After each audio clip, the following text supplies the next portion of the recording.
In the shadows of the Apothecary Diaries, there lies another mystery series that hasn't been talked about nearly as much this season. Amaku MD has been one of the better anime.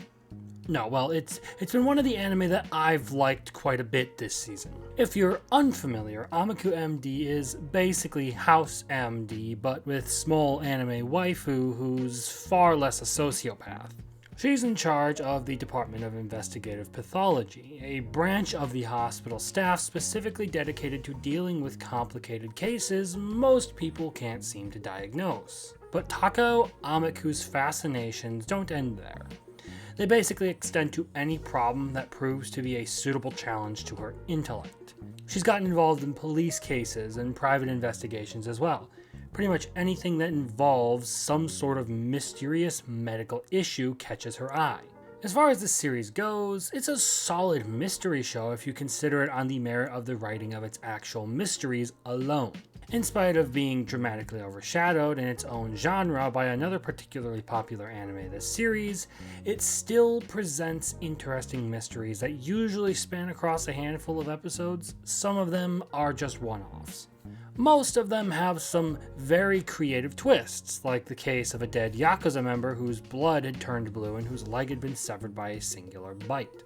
And that's really the central point of interest for this series. The fact that the mysteries are, for the most part, rather fun and interesting to watch be solved. Many of them seem to deal with some supernatural things where people will attribute actual physical ailments to supernatural events.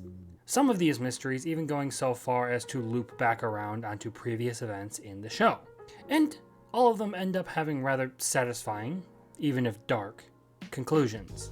For an example on that last point, there's a whole episode about Munchausen syndrome by proxy, in which Takao is sued by the mother of one of her previous patients. It's a pretty dark and messed up episode that touches on attention-seeking behavior and child abuse. Some of the more recent episodes have even given us some good character development for Takao herself as we get into some of the patients she treated in her time before investigative pathology. We get to see how she feels about being incapable of curing someone's illness and about how she actually does have some semblance of attachment to other people. Although, in most cases, you would never even know that she cares about other people than herself.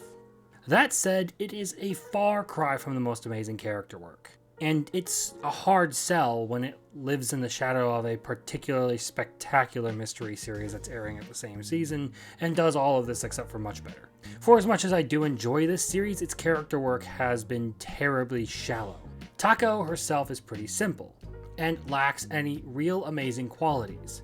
She's smart, sure, but very abrasive and very hard to see anyone getting along with for extended periods of time. And other than the most recent episode that did delve slightly into her feelings on the matter of not being able to cure a patient, there's really nothing to her other than being someone who operates on pure logic. Side characters are about as memorable as the last time you inhaled due to the severe lack of characterization and development. They almost feel like generic placeholder characters used to advance Takao's mystery solving and provide some level of aid to the story. They lack any semblance of a real life of their own, outside of their connection to the titular doctor who effectively uses them like tools, and who makes up most of the series. They really only possess enough personality to vaguely distinguish them from other plot devices. And of course, there's an issue with the setting.